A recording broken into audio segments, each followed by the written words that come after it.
Second Chronicles chapter 12 verse 13 and 14।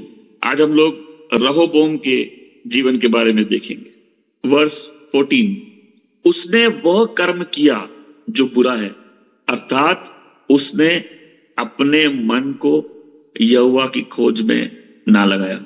मैं आपसे पूछना चाहता हूं, अगर एक लाइन में आपकी लाइफ को डिफाइन किया जाए तो कैसे किया जाएगा? हर आदमी को अपना फ्यूनरल अपने जीते जी प्लान कर लेना चाहिए। एक तो मैंने कितनी बार बोला, फोटो पे जो होता है वो अच्छा हो जाता है।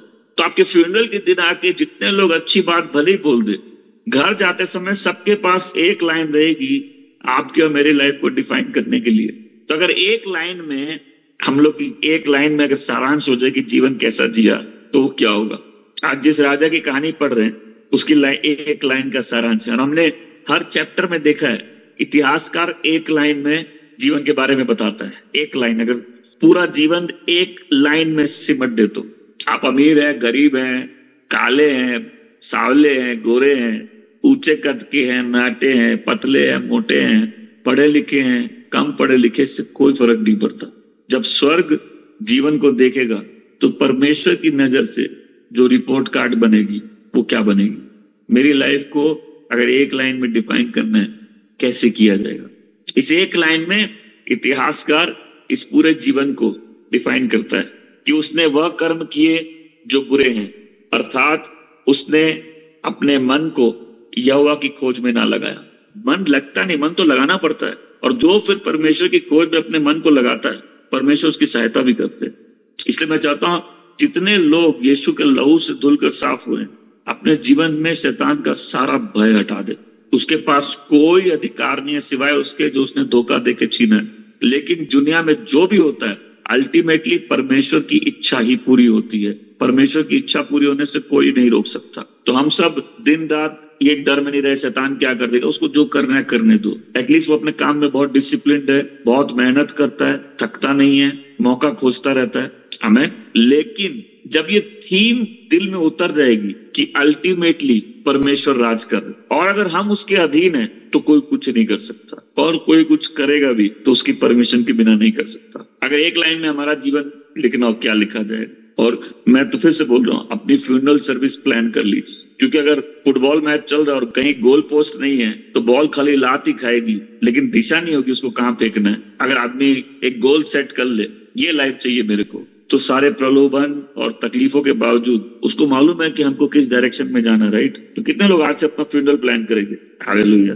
कि हमको प्रभु यीशु से वो आवाज सुननी है कि शाबाश मेरे सेवक, आमीन। एक लाइन में इसका जीवन है। अब हम 10वें अध्याय की 14 और 15 पंक्ति पे आएंगे। और यहाँ क्या हो रहा है, पहले किसी भी स्टोरी को समझने के लिए उसके आगे और पीछे की स्टोरी समझना जरूरी है। परमेश्वर ने सुलेमान को कह दिया था, ये बात दाऊद के समय से थी कि सुलेमान के बाद, सुलेमान के समय नहीं, अच्छा रहोबाम का बाप कौन है? सुलेमान, सोलोमन। हम लोग इस सीरीज में देखे पीढ़ियों का कितना बड़ा रोल है। आज पहले इस बच्चे को देखो, ये ब्लेसिंग लेके पैदा हुए। बाइबल में लिखा है कि प्रभु यीशु कहते हैं कि खेत के फूलों को देखो। सुलेमान अपनी पूरी ठाट बाट में, मतलब कोई सोच सकता है कि सोलोमन की ग्लोरी कितनी थी, कितना पैसे वाला हो गया था, परमेश्वर ने उसको कितनी संपत्ति दी थी, कितनी शांति दी थी। और ये बच्चा कहाँ पैदा हुआ? सुलेमान के घर में। तो देखो बच्चे एडवांटेज और डिसएडवांटेज के साथ पैदा होते हैं, किसी को पसंद आया ना है। हम लोग अपनी लाइफ को किसी से कंपेयर नहीं कर सकते क्योंकि हर जन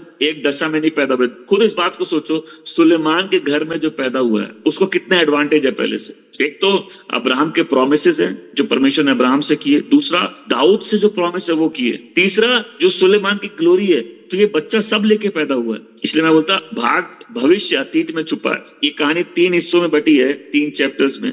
हम लोग कुछ मुख्य बातों में इसमें मनन करेंगे। 14th और 15th वर्ष को 10वें अध्याय में मैं पढ़ता हूँ, 14 और 15वीं पंक्ति में। सुलेमान के टाइम उसने बहुत कुछ बिल्ड किया। देखिए क्या होता है, जब लड़ाइयां होती है चीजें बिखरती है। मैं इसलिए बोलता किसी भी घर में अगर खाली लड़ाई है, एक होता घर में लड़ाई, एक होता लड़ाई में घर, एक होता रास्ते में गड्ढा, एक होता गड्ढे में रास्ता। रास्ते में गड्ढे चलते, गड्ढे में रास्ता नहीं चलता। क्योंकि अगर घर आपस में बटा है तो वो खड़ा नहीं हो सकता। कोई भी चीज जो विभाजित है वो खड़ी नहीं हो सकती। कोई भी चीज जो डिवाइडेड है वो स्टैंड नहीं कर सकती, कोई भी राज्य जो डिवाइडेड है स्टैंड नहीं कर सकता। भूल जाओ। लाइफ का प्रिंसिपल है फाउंडेशन का कि अगर फाउंडेशन डिवाइडेड है तो बिल्ड नहीं हो सकती। तो देखिए दाऊद लड़ाई का व्यक्ति था। जब वो बोला मंदिर बनाएंगे, परमेश्वर बोले तुम नहीं बनाओगे, तुम्हारा बेटा बनाएगा। दाऊद ने सब इंतजाम एक अच्छे बाप की तरह कर दिया कि मेरा बेटा मेरे बाद मंदिर बनाएगा। लेकिन जब सुलेमान से परमेश्वर के दर्शन करता है, परमेश्वर बोलता तुमको क्या चाहिए? बोलता हमको समझ चाहिए। जब समझ आती है ना, बहुत सी ऐसी लड़ाई है जो हम लोग लड़ रहे हैं और प्रेयर कर रहे हैं कि हम लोग जीत जाए, हम लोग वो लड़ाई लड़ ही नहीं रहे होंगे अगर समझदारी होगी तो। जब समझ आएगी तो बहुत सी लड़ाई लड़नी ही नहीं पड़ेगी। क्यों? क्योंकि जब आदमी में विजडम आती है उसको जीने का तरीका मालूम चलता है, और जब उसको जीने का तरीका मालूम चलता है उसकी लाइफ में पीस आता है। जब पीस आता है प्रॉस्पेरिटी भी आती है। सोलोमन पीस में बहुत कुछ बिल्ड करता है और पूरी कंट्री पे टैक्सेस थे। देखिए अब स्टोरी समझ में आई ना। अब सोलोमन का बेटे के पास इजराइल के बाकी 10 गोत्र आते। मैंने बताया ना राज्य 2 हिस्सों में बट गया, राइट। अभी तक हम लोग ऑलरेडी यहूदा के बारे में ही पढ़ रहे थे। अभी हम लोग देख रहे डिवीजन कहाँ हुआ। तो ये डिवीजन कब हुआ? जब सुलेमान के बेटे के पास ये 10 गोत्र आए, बोले हम लोग का जो भार है वो कम कर दो, हम लोग के ऊपर जो टैक्स का भार है। फिर वहां ये जितने जवान बच्चे सबको मिलिट्री में भी शामिल होना है। तो वो बोलता है 3 दिन का समय तो हम सोच के बताते हैं। तो पहले वो परामर्श करता है, सलाह लेता है उन सलाहकारों से जो उसके बाप के समय दरबार में थे साथ में, और वो बोलते हैं कि अपने भाइयों का भार कम कर दो, उनसे अच्छी बातें बोलो, तो ये जीवन भर तुम्हारी सेवा करेंगे। अब यहाँ हम लोग स्टोरी के बहुत से एस्पेक्ट हम लोग अब समझते, राइट, कि याकूब के 12 बच्चे थे, लेकिन सिंहासन कौन से घर में था? यहूदा। और यहूदा के घर में, अब यहूदा के भी तो जनरेशन से इतने सारे, किस आदमी के घर में सिंहासन है? दाऊद। और वो कब तक सिंहासन है? हमेशा के लिए। तो इजराइल उन 12 गोत्र से बना जिनको परमेश्वर कनान दिए थे। यहां तक समझ में आ रहा आपको? लेकिन कनान देने के बाद पहले परमेश्वर खुद उनको लीड कर रहे थे। फिर वो अगल बगल के देशों को देख के बोलते हम लोग को भी राजा चाहिए। तो परमेश्वर बोलते ठीक है, पहले उनको सौल देते, फिर सौल को क्योंकि परमेश्वर की बात नहीं मानता परमेश्वर रिजेक्ट कर देते। फिर परमेश्वर दाऊद का अभिषेक करते। और दाऊद के विषय में पिछले हफ्ते हमने क्या पढ़ा था कि यूराया के विषय छोड़ के दाऊद ने परमेश्वर की सारी बातें मानी। उसकी लाइफ को एक लाइन में कैसे देखेंगे? वो आदमी जो परमेश्वर के दिल से जुड़ा हुआ है। अब्राहम की लाइफ को एक लाइन में कैसे देखेंगे? परमेश्वर का दोस्त। मूसा की लाइफ को एक लाइन में कैसे देखेंगे? वो आदमी जिससे परमेश्वर फेस टू फेस बात करते थे। बरनाबस की लाइफ को कैसे देखेंगे? Full of Holi ghost and full of faith, पवित्र आत्मा से भरा, विश्वास से भरा हुआ। हम लोग की लाइफ कैसे होगी? तो यहाँ जब 12 गोत्रों में दाऊद खड़ा होता है तो अब परमेश्वर बोलते हैं सिंहासन सदा के लिए। सदा मतलब क्या होता है? इटर्निटी तक। इसलिए मैं बोल रहा, यीशु मसीह कोई इलेक्शन से राजा नहीं बने, वो राजा बन के पैदा हुए। इलेक्शन से कोई राजा नहीं बनता। किसी भी देश में कोई राजा होता है तो सबको मालूम होता है बिना डिवाइन पावर के कोई नहीं बनता। और फिर से बोल दूं, डेमोक्रेसी सैटन का सिस्टम है, गॉड का सिस्टम नहीं है। हम लोग उसके पार्ट हैं, कोई बात नहीं, बट परमेश्वर का सिस्टम है मोनार्की, क्योंकि परमेश्वर खुद भी राजा है। तो अभी हम लोग अपने प्रेजेंट कॉन्टेक्स्ट को छोड़ते हैं, जो स्टोरी है उसके कॉन्टेक्स्ट में आते हैं। तो सुलेमान के बेटे रेहोबोम को ये बोलते हैं कि हमारा जो भार है, बंधन है, उसको कम करिए। पहले वो सलाह लेता है, बुजुर्गों से बोलते हो तुम्हारे भाई हो, तो ये सब भाई है ना, कि तुम्हारे भाइयों का भार कम कर दो और उनसे अच्छी बातें बोलो, वो जिंदगी भर तुम्हारी सेवा करेंगे। लेकिन उनकी सलाह सुनने के बाद उसको रिजेक्ट कर देता है और जवानों की सलाह लेता है जो उसके साथ पले बड़े। और वो क्या बोलता है कि उनको बोलो कि जितने तुम्हारे बाप के जांग है उतने तुम्हारी छोटी वाली उंगली है, मतलब तुम्हारा भार अब और भी होगा। तो जब वो ये बोलता है तो ये 10 राज्य वहां से हमेशा के लिए कट जाते हैं, इजराइल से, यहूदा से। समझ में आया? और यहूदा में 2 राज्य थे, यहूदा और बेंजामिन। तो ये 10 राज्य हमेशा के लिए कट जाते हैं। तो ये लड़का ब्लेसिंग के साथ पैदा होता है। लेकिन इस बात को समझो, चूज किसने किया कि इन लोगों का भार बढ़ाए? रेहोबोम ने। लेकिन फिर भी प्रोफेसी किसकी फुलफिल हुई? परमेश्वर की। नहीं समझा? परमेश्वर ने ऑलरेडी बोला था कि सुलेमान के समय के बाद राज्य बट जाएगा 2 भाग में। तो आदमी गलत करके बोल नहीं सकता ना परमेश्वर की इच्छा की हम। परमेश्वर तो अपनी इच्छा कैसे भी पूरी कर लेंगे, पर हर आदमी को जब परमेश्वर के सामने खड़ा होना है उसको अपने जीवन का हिसाब देना ना, कि वो क्या किया और क्यों किया। आइए 2 शमूएल 7वें अध्याय की 16वीं पंक्ति, 2 शमूएल चैप्टर 7 वर्स 16 पढ़ेंगे। वरन तेरा घराना और तेरा राज्य मेरे सामने सदा अटल बना रहेगा, तेरी गद्दी सदा बनी रहेगी। किसी का जॉब होता है ना, लगता है चला जाएगा, राइट, डर रहता है ना। ये बच्चा क्या जॉब सिक्योरिटी के साथ पैदा हुआ है, ये जिस घर में पैदा हुआ है गद्दी नहीं जा सकती वहां से। एक तो सुलेमान की ब्लेसिंग के साथ पैदा हुआ, लेकिन एक और सिक्योरिटी है कि राज्य का अधिकार हमेशा दाऊद के घराने में ही रहेगा। और अभी तक मैंने मोनार्की का सिस्टम बताया कैसे होता है कि जो राजा होता है फिर उसका नेक्स्ट जो बड़ा बेटा होता है, या फिर राजा जिसको चुनता है, बट वो श्योरली बड़ा बेटा होता है। तो अब 3 बेटे हैं, तो 3 में से अगर बड़ा को चुना तो उसके बाद बाकी दोनों बेटों के बेटे नहीं बनेंगे, उस बड़े बेटे का बेटा बनेगा। और इजराइल पेट्रियार्की था, कोई क्वीन का सिस्टम नहीं था। परमेश्वर माता नहीं है, पिता है। यीशु औरत नहीं थे, आदमी है। सिस्टम राजाओं का था, रानियों का नहीं था। प्रीचिंग के लिए आदमियों को दिया गया है, औरतों को आदमी के ऊपर नहीं रखा गया। यही स्ट्रक्चर है सोसाइटी का जो परमेश्वर ने बनाया। उसके बाद हम लोग पहले राजाओं के 11वें अध्याय की पद संख्या 31 में, 1 किंग्स 11:31, तब उसने योराम से कहा, 10 टुकड़े ले ले, क्योंकि इजराइल का परमेश्वर यह कहता है, सुन, मैं राज्य को सुलेमान के हाथ से छीनकर 10 गोत्र तेरे हाथ में कर दूंगा। तो यहाँ क्या प्रोफेसी थी कि पहले ही प्रोफेसी थी कि परमेश्वर 10 राज्य अलग कर देंगे। अब जब ये चूज करता है इनका भार बढ़ाना, क्या इसमें परमेश्वर की गलती है? नहीं, क्योंकि किसी को भी चूज करना है उसको तो डिस्कवर करना पड़ेगा सही क्या है। सही और गलत का ऑप्शन तो रेहोबोम के पास था, लेकिन इसने गलत चूज किया। हालेलुया। इसके गलत चूज करने के बाद भी परमेश्वर का ही वचन पूरा हुआ, लेकिन इसके पास इसकी गलती का कोई एक्सक्यूज नहीं है। आपके और मेरे लाइफ में भी बहुत से चॉइस है, और कई बार ये चॉइस करना बड़ा डिफिकल्ट होता है, राइट। लेकिन सोचिए अगर हम लोग अपने आप को लगा दे सही खोजने में, परमेश्वर अपना प्लान कैसे भी पास कर सकते हैं। देखिए हम लोग एक बैलेंस समझना, बैलेंस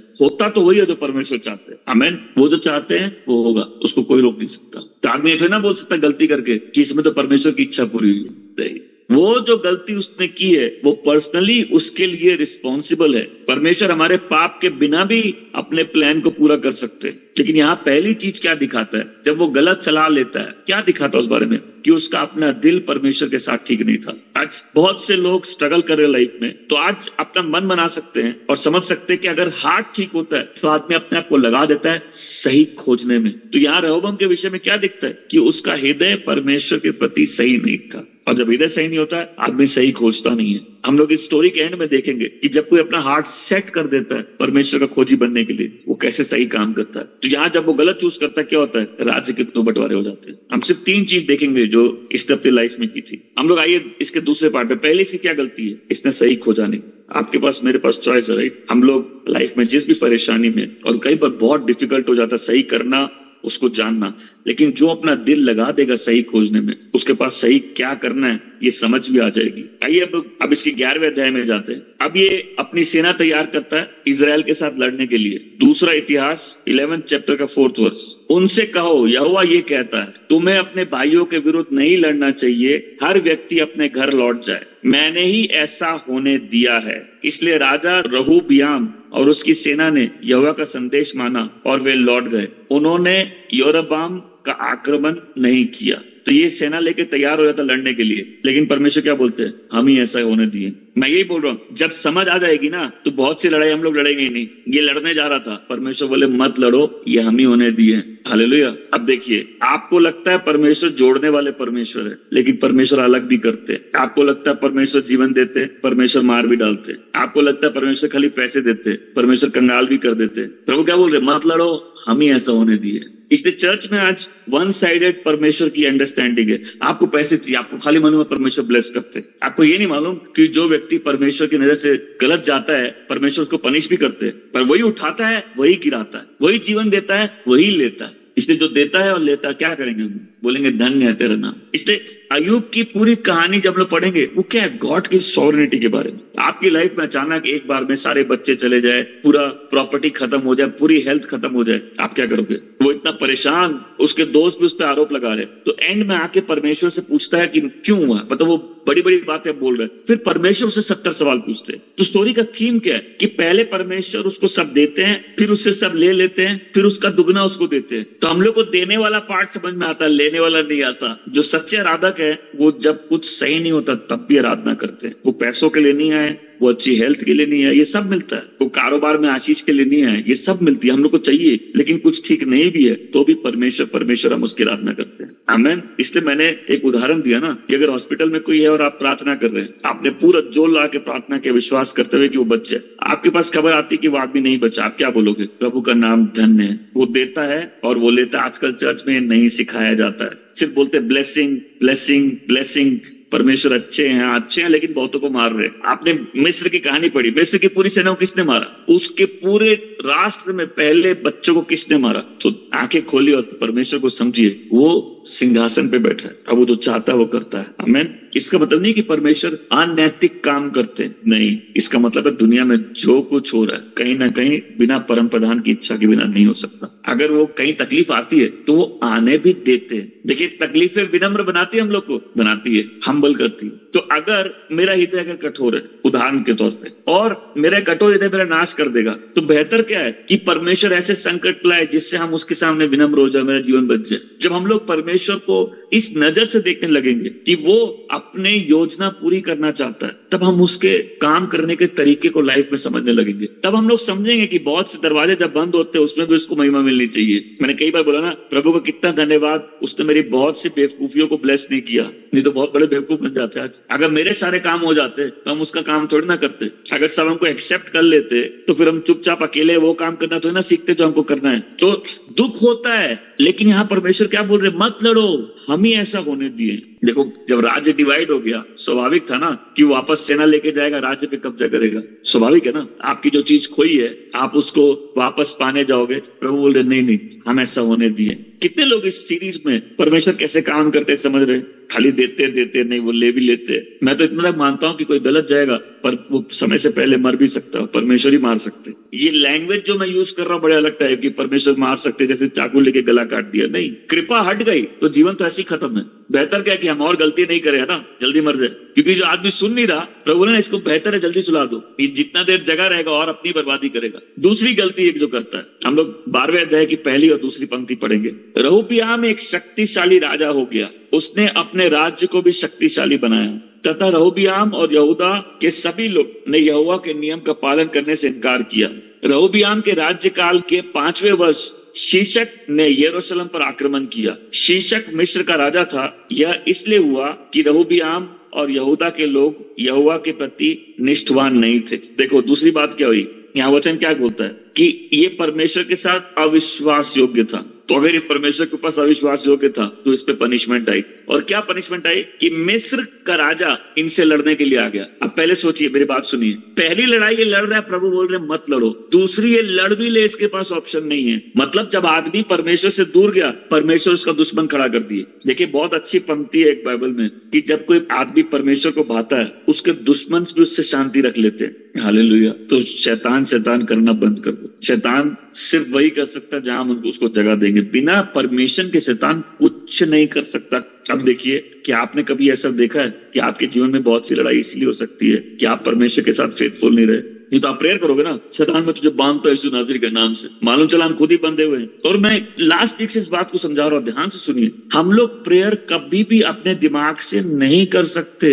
मैं फिर से बोल रहा, बहुत से लोग गलत प्रेयर के कारण सफर कर रहे हैं। जहां विनम्र होने की जरूरत है वहां बांधा बूंदी चालू कर देंगे तो खुद ही बन जाएंगे। देखो, मेरी बात सुनो, बोलो प्रभु ने मेरा अभिषेक किया, लेकिन अगर तुम्हारे दुश्मन का अभिषेक कर दे तुमको मारने के लिए तो क्या करोगे? उस अभिषेक से कैसे लड़ोगे? अगर प्रभु किसी प्रॉब्लम को बोले, प्रॉब्लम सुनो, तुमको हम ये काम दे रहे हैं, इस आदमी को पूरा तोड़ के आओ, तो तुम जितनी प्रेयर कर लो जोड़ने की नहीं काम करेगी, क्योंकि वो प्रॉब्लम परमेश्वर की ओर से है। क्या आप अपनी लाइफ में ऐसे देख सकते हो? क्या परमेश्वर हमारी आंखें खोल सकते हैं कि लाइफ में बहुत सी प्रॉब्लम तभी आई है क्योंकि हम लोग उसकी नहीं सुने। उस प्रॉब्लम से लड़ने से ज्यादा बेहतर होता है उस प्रॉब्लम में विनम्र हो जाना, क्योंकि वही एक सेविंग ग्रेस है लाइफ में। जिसको भी परमेश्वर का फेवर कहीं चाहिए, विनम्र हो जाओ। वो एक ऐसी दशा है, परमेश्वर का फेवर खींच लेती है। परमेश्वर का ध्यान उस व्यक्ति पे आ जाएगा जो विनम्र हो गया। परमेश्वर का हार्ट चेंज हो जाएगा उस व्यक्ति के प्रति जो विनम्र हो गया। 5वीं पंक्ति को पढ़ेंगे, देखिए, सुनिए, 5वीं पंक्ति पढ़िए और देखिए कितना सुंदर लिखा है। तब शमाया नबी, एक तो कई लोग होते हैं ना, आप लोग दूसरे बैकग्राउंड से आए हो तो आपने शिमाया, रहोबियाम, दाऊद ऐसे नाम सुने थे। नाम से मत घबराइए, तो स्टोरी में नाम से कंफ्यूज नहीं होना है। तब शिमाया नामक नबी रहोबियाम के और यहूदा के प्रमुखों के पास आया। अभी लोग हार चुके, ठीक है, वो मिस्र का राजा हरा दिया। तो ये आके बोलता है, यहोवा जो कहता है वह ये है, रहोबियाम, तुम और यहूदा के लोगों ने मुझे छोड़ दिया है और मेरे नियमों का पालन करने से इनकार किया है, इसलिए, हमेशा बोलो इसलिए मैं तुमको अपनी सहायता के बिना शीशक के सामना करने को छोड़ूंगा। बोले हम तुम्हारी सहायता नहीं करेंगे। सोचो आप प्रेयर कर रहे हो, प्रभु ये लड़ाई से हमको बचाइए। बोले नहीं, इसमें तुमको पिटना है और हम कोई हेल्प नहीं करेंगे। ऐसे कई बार देखा, छोटा भाई बहुत बदमाशी करता है, बड़े भाई के दोस्तों से भी लड़ लेता है, तो बड़ा भाई बोलता मत कर। फिर एक दिन जब लड़ाई छिड़ जाती, छोटा भाई बोलता भैया बचाओ, बोले नहीं इसको पीटो, इसको एक बार लेसन सिखाओ। मैं ये स्टोरी पढ़ रहा था और मैं बोला था परमेश्वर के तरीके काश हम लोग सीख जाए। मैं पिछले हफ्ते किसी मीटिंग में समझा रहा था कि जब ये परख तुम्हारे अंदर आ जाएगी ना तो बहुत सी लड़ाई लड़ोगे ही नहीं। हम नहीं लड़ते, हमको मालूम है कौन कर रहा है, हमको मालूम है डिवीजन कौन कर रहा है, हमको मालूम है कि मेरा दुश्मन कौन खड़ा किया, ताकि हम उसके करीब आ जाए, हम विनम्र हो जाए, हम पश्चाताप कर ले। तो यहाँ क्या होता है, अगर हम लोग 6ठी और 7वीं पंक्ति पढ़ेंगे जल्दी से, तो क्या करते हैं लोग, 6th और 7th वर्स। तब यहूदा के प्रमुखों और राजा रहूब्याम ने ग्लानि का अनुभव करते हुए अपने को विनम्र किया और कहा यहोवा न्यायी है। क्या बोला, वही सही है, उसका न्याय सही है, मतलब हम लोग ये पनिशमेंट डिजर्व करते हैं। 7वीं में, अगर कोई विनम्र होगा परमेश्वर से छुप नहीं सकता। यहोवा ने देखा कि ये व्यक्ति विनम्र हो गया और फिर परमेश्वर ने क्या किया, परमेश्वर प्रॉब्लम थोड़ी कम कर दिए, इनका पूरा डिस्ट्रक्शन से इनको बचा लिए। मैं फिर से बोल रहा हूँ, मेरी बात सुनिए और समझने की कोशिश करिए। आप अभिषिक्त क्या हो, आपका दुश्मन भी परमेश्वर से अभिषिक्त हो तो आप अभिषिक्त है क्या हो, अगर आपका दुश्मन भी परमेश्वर की ओर से अभिषिक्त है तो वचन कहता है और उसने अपने आप को विनम्र किया। तो ये सेविंग ग्रेस थी, नहीं तो ये राजा आया था पूरा बर्बाद करने के लिए। ये लोग विनम्र करते हैं और पूरे डिस्ट्रॉयड नहीं होते। अब परमेश्वर क्या बोलते हैं, तुम दूसरे राजा के अधीन रहो ताकि तुम फर्क कर सको मेरे अधीन और दूसरों के अधीन रहने में क्या फर्क। हालेलुया। राजा भी परमेश्वर बनाते हैं, स्लेव भी परमेश्वर बनाते हैं। क्या मेरी बात समझ में आ रही है? बोले ठीक है। और कई बार हम लोग भी लाइफ में बॉन्डेज में आ जाते हैं ना, होता है ना, ऐसे बॉन्डेज में आ जाते हैं जो हम लोग नहीं सोचते। कि हम लोग कभी ऐसा सोचते कि परमेश्वर के करीब जो व्यक्ति आता है परमेश्वर उसको उठाते, और जो उसकी आज्ञा नहीं मानता कई तकलीफें उसकी लाइफ में परमेश्वर लाते। आइए हम लोग जल्दी से तीसरे पॉइंट पे जाएंगे। और ये कहानी इतिहास में नहीं लिखी, इस चैप्टर में लिखी, ये पहले राजाओं के 14 चैप्टर के 23, क्योंकि हमने पहले पढ़ा इसने गलत किया। क्या गलत किया, कैसे इसका दिल परमेश्वर के साथ नहीं था। तो 14th चैप्टर के 23rd वर्स, लोगों ने ऊंचे स्थान, पत्थर के स्मारक और पवित्र स्तंभ बनाए। उन्होंने उन्हें हर एक ऊंचे पहाड़ पर एवं प्रत्येक पेड़ के नीचे बनाए। मतलब जब ये इजराइल का राजा था, इसने परमेश्वर की वर्शिप को रेस्टोर नहीं किया। और उसकी 24th वर्स में पढ़ूंगा, 1 Kings चैप्टर 14:24। ऐसे ही लोग थे जिन्होंने अपने तन को शारीरिक संबंधों के लिए बेचकर अन्य देवताओं की सेवा की। इसको क्या बोलते हैं, मेल प्रोस्टिट्यूशन। जो इन्होंने ऊंचे स्थान बनाए, वहां मंदिर बनाए और वहां ये सारे काम हुए। इस प्रकार यहूदा के लोगों ने अनेक बुरे काम किए। जो लोग उस देश में उनसे पहले रहते थे उन्होंने भी ऐसे पापपूर्ण काम किए, उन्होंने भी वे पापपूर्ण काम किए थे, और परमेश्वर ने उन लोगों को वह देश ले लिया और इजराइल के लोगों को दिया था। तो इजराइल के पहले कौन रहता था वहां, कनान के लोग। देखिए स्टोरी को समझिए, परमेश्वर कैसे काम करते हैं। जब परमेश्वर ने इजराइल को कनान दिया तो वहां के सारे लोगों को मारने बोला। आप बोलेंगे परमेश्वर अधर्मी है, नहीं, उन लोगों के पाप परमेश्वर तक पहुंच चुके थे। तो परमेश्वर खुद आके किसी को थोड़ी ना मारते। परमेश्वर ने इजराइल को चुना कि वो उनको मारे और वो जगह इजराइल को दे दे। लेकिन ये राजा वही काम करता है जो इससे पहले के लोग किए थे। तो यहाँ सेविंग ग्रेस क्या थी कि खाली वो हम्बल हुआ, इस कारण से परमेश्वर ने उनको वहां से बाहर नहीं निकाला। अभी क्या करता है, ये वर्शिप को कॉम्प्रोमाइज कर देता है। मतलब परमेश्वर का मंदिर था लेकिन इसने दूसरे देवी देवताओं की पूजा और विभत्स चीजें वहां चालू कर दी। तो इस बीच में क्या होता है, जब जो मिस्र का राजा आता है वो मंदिर का सारा सोना और शील्ड चोरी कर ले जाता है, और ये लोग ब्रॉन्ज का बनवा देते हैं। अब पीतल सोने के जैसे दिखता है ना, शाइन वही रहती है, राइट। लेकिन अगर कोई आग लगा के उसको देखे तो पीतल सोना नहीं है, वो काला हो जाएगा। कई लोगों की लाइफ ऐसे, ट्रू वर्शिप चली गई, गोल्ड चला गया, सब पीतल का है। मंदिर से गोल्ड चला गया, गोल्ड की शील्ड चली गई। अब इसने क्या किया, पीतल का बनवा दिया। ऊपर से सब सही लग रहा है लेकिन अंदर से वो ग्लोरी नहीं है। ब्रॉन्ज शाइन वैसे ही करेगा लेकिन वो गोल्ड नहीं है, उसकी वैल्यू नहीं है, वो पवित्र उतना प्योर नहीं है जितना गोल्ड है। क्यों? क्योंकि ब्रॉन्ज मिक्सचर से बनता है, पीतल मिक्सचर से बनता है। वो एक चीप इमिटेशन है, वो असली चीज नहीं है। यही प्रतीक है रेहोबाम के अविश्वास योग्य होने का, कि वो उसकी जो वर्शिप थी वो भी गोल्ड नहीं थी, उसकी वर्शिप पीतल थी। आइए हम लोग खत्म करेंगे दूसरा इतिहास के 11वें अध्याय के 16 और 17 पंक्ति से। अभी जब राज्य 2 भागों में बट गया तो मंदिर की सेवा कौन करते थे, लेवी और याजक। इनमें से बहुत से लेवी और याजक, इनका घर ऊपर के राज्य में था, उत्तर के राज्य में था। लेकिन वचन क्या कहता है, तब लेव वंशियों ने इजराइल को छोड़ दिया। तब इजराइल के परिवार समूह के वे लोग जो इजराइल यहोवा के प्रति विश्वास योग्य थे, यरूशलेम में यहोवा और अपने पूर्वजों के परमेश्वर को बलि चढ़ाने आए। उन लोगों ने यहूदा के राजा को शक्तिशाली बनाया और उन्होंने सुलेमान के पुत्र रहूबियाम को 3 वर्षों तक समर्थन दिया। वे ऐसा करते रहे इस समय के बीच कि वैसे रहते हुए जैसे दाऊद और सुलेमान के साथ वो थे। हमने शुरुआत में क्या पंक्ति पढ़ी, उसकी लाइफ की एक लाइन में स्टोरी कि वो परमेश्वर के साथ अविश्वास योग्य था और वो परमेश्वर का खोजी नहीं था। और यहाँ हम लोग देख रहे लेव वंशी, ये कौन थे? ये परमेश्वर के खोजी थे और परमेश्वर के साथ विश्वास योग्य थे। हालेलुया। हमको क्या बनना है? विश्वास योग्य क्या विश्वास योग्य? जब हम अविश्वास योग्य होते हैं, हम बुरे सही की समझ छोड़ देते हैं, हमारा जीवन गलत हो जाता है, हमारी वर्शिप सोने की नहीं पीतल जैसी हो जाती है और बहुत से दुश्मन वो खड़े हो जाते हैं जिनको परमेश्वर ने हमारे लिए भेजा है। आज हर जन अपने आप से ये सवाल कर सकता है कि मेरे जीवन में वो आखिरी बात क्या होगी, वो आखिरी लाइन क्या होगी जिससे मेरी लाइफ को डिफाइन किया जाएगा। आज जो भी स्ट्रगल कर रहे हैं सही खोजने में, सही समझने में, ये तब समझ में आता है जब हम सही के खोजी बन जाते हैं, जब हम पूरे दिल से परमेश्वर को खोजते हैं। आज कोई है जो पहले तुम्हारी आराधना गोल्ड की तरह थी, आज वो मिक्सचर है, आज उसमें प्योरिटी नहीं है, आज वो महिमा चली गई। यहाँ एक लाइन जो इस राजा को बचा लेती वो ये है कि वो परमेश्वर के सामने विनम्र हो जाता है।